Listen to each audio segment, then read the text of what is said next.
Pria ini baru pulang dari misi pertamanya dengan tubuh penuh luka. Misi kali ini berjalan tidak sesuai rencana dan berantakan. Hal ini membuat sang atasan segera mengetahuinya dan memperingatkan Jason. Apa dia tahu kau yang membunuh ayahnya? Mendengar itu, Jason tidak bisa berkata apa-apa. Mereka lalu diberi tugas baru, membunuh pemimpin kultus berbadan gemuk yang terkenal licik dan suka memakai narkoba diam-diam. Jason dan Steve merencanakan untuk menyuntikkan narkoba dalam dosis lebih besar ketika dia sedang memakai, agar kelihatan seperti overdosis. Jika rumah sakit menyelidiki, pasti tidak akan mendiagnosa selain kelebihan penggunaan obat-obatan terlarang. Ini adalah rencana yang sangat sempurna. Mereka pergi ke tempat hotel sang target menginap, dan menunggu kesempatan. Ketika saatnya tiba dan sang target sedang melakukan rutinitas dengan narkoba kesayangannya, yaitu ketamin. Mereka akhirnya keluar dari persembunyian mereka dan memasukkan ketamin dalam jumlah besar ke tubuh target, hingga sang target overdosis dan mati lemas. Ketika bodyguardnya masuk, mereka sudah bersembunyi di tempat persembunyian awal mereka di belakang kaca. Melihat target sudah tidak bernafas, mereka menyangka itu adalah overdosis.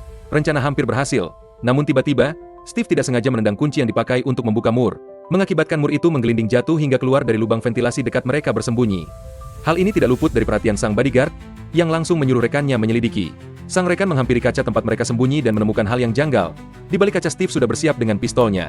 Lalu ketika sang bodyguard ingin membuka kaca itu, Steve langsung menembaknya. Semua orang terkejut dan langsung mengeluarkan senjata untuk menembak. Jason dan Steve langsung melarikan diri dari lorong ventilasi tersebut di tengah hujan peluru. Menyadari musuh sudah tidak di situ, sang pemimpin menyuruh semua anak buahnya untuk mengejar. Jason bersembunyi di sebuah toilet dan ketika salah seorang bodyguard mengejarnya, dia menyerang tiba-tiba dan menjatuhkan sang bodyguard dengan melemparkannya ke dinding hingga jebol. Musuh lain yang mendengar keributan langsung menyerang ke arah suara. Jason mengambil pistol di lantai dan menyerang balik sambil berlari kencang lalu menerobos kaca jendela hingga pecah. Ketika sampai di luar, musuh tidak berhenti menembak Jason yang terus berlari menghindar sambil memberi tembakan balasan. Sementara Steve di tempat lain berhasil menjatuhkan seorang bodyguard, merebut senjata dan membunuhnya. Dikejar banyak musuh, mereka lari ke atap dan melompat menggunakan tali yang sudah dipasang, mendarat di lantai yang aman, berganti pakaian dan lalu meninggalkan lokasi pembunuhan. Di bandara, Jason melihat seorang pembunuh yang dihukum mati karena pengkhianatan Harry. Ia akhirnya sadar bahwa Harry difitnah, dan organisasi telah memanfaatkannya. Sementara itu, Steve ditangkap. Ketika disuruh menelepon Jason untuk menjebaknya, Jason memberinya petunjuk ada pistol di bawah sofa. Dengan tiba-tiba Steve mengambil pistol dan menembaki para pembunuh yang mengepungnya. Kelihatannya sang murid kemampuannya sudah level up. Terlihat dari gerakannya yang luar biasa dan tidak ragu-ragu. Setelah Steve membereskan semuanya, Jason berkata pada Steve bahwa dia akan tiba dalam 5 menit. Jason dan Steve lalu pergi ke rumah pengawal sang atasan organisasi. Steve menembak kaki pengawal dan memaksa meminta alamat atasan.